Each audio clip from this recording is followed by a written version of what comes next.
You know, when we think of a space agency, our minds usually go at a scientific discovery, right? We're talking telescopes, rovers on Mars, all that good stuff.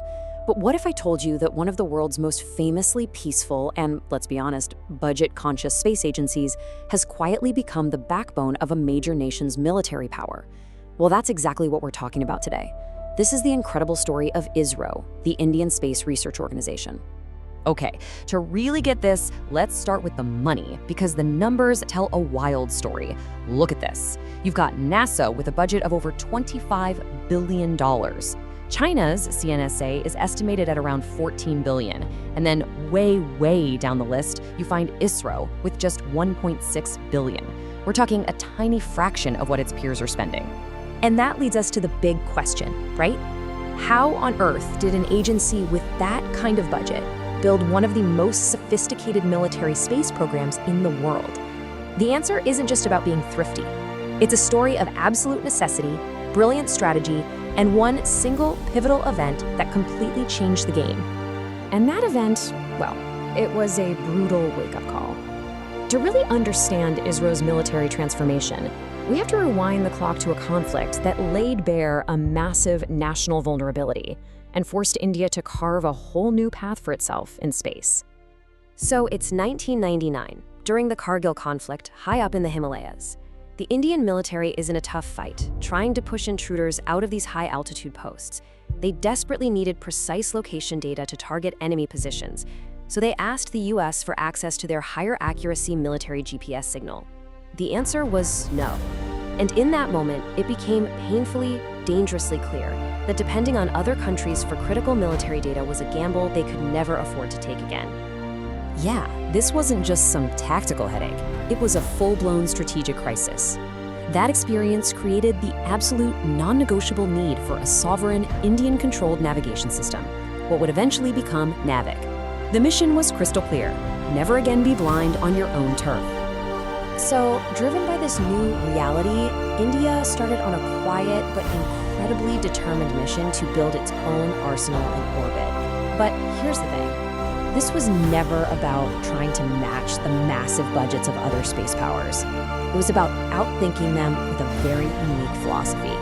And the secret sauce to all of this is something called frugal innovation.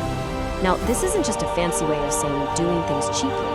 No, it's a very deliberate engineering strategy. ISRO focuses on super clear, disciplined goals for each mission. They reuse proven parts from older missions instead of reinventing the wheel every single time. And they build their technology in a modular way, like Legos. It's all about being smart, efficient, and relentlessly practical. Want to see frugal innovation in action? Here you go. On the left, NASA's Maven Mars orbiter. Cost around $671 million. A fantastic mission. On the right, ISRO's Mangalyaan Mars mission, which got to Mars for just $74 million. That is literally cheaper than the budget for the movie Gravity. It's this exact mindset that was used to build India's military power in space. So, what exactly did they build with this philosophy? Well, the first pillar of this orbital arsenal is the EYES, a whole constellation of advanced satellites built for one purpose: high-resolution surveillance, giving the military a god's-eye view of the world below. And here's how it works. You've got the Cartosat series, which provides these incredibly sharp pictures. We're talking a resolution down to 25 centimeters, perfect for identifying specific targets on a clear day. But what about at night, or when it's cloudy? That's where the RESAT series comes in. These satellites use something called synthetic aperture radar, or SAR, which can see right through clouds and darkness, giving you persistent all-weather surveillance. Nothing can hide. All right, the second pillar is the compass, and this one is the direct answer to that crisis during the Kargil conflict. It's a completely independent, Indian-controlled navigation system that guarantees positioning data for its military no matter what's happening in the world. And here it is, NavIC, which stands for Navigation with Indian Constellation. It's a regional system, so it covers India and about 1,500 kilometers of the area around it. But for the military, it provides a special, restricted, encrypted signal with precision that can get down to half a meter. That is absolutely essential for guiding long-range missiles to their targets or directing troops on the ground with pinpoint accuracy. So having eyes and a compass is one thing, but to truly secure your assets in space, you also need a shield. And this third pillar, well, it's about showing a more active, and you could say a more aggressive capability. the power to deter threats by proving you can physically take them out in orbit.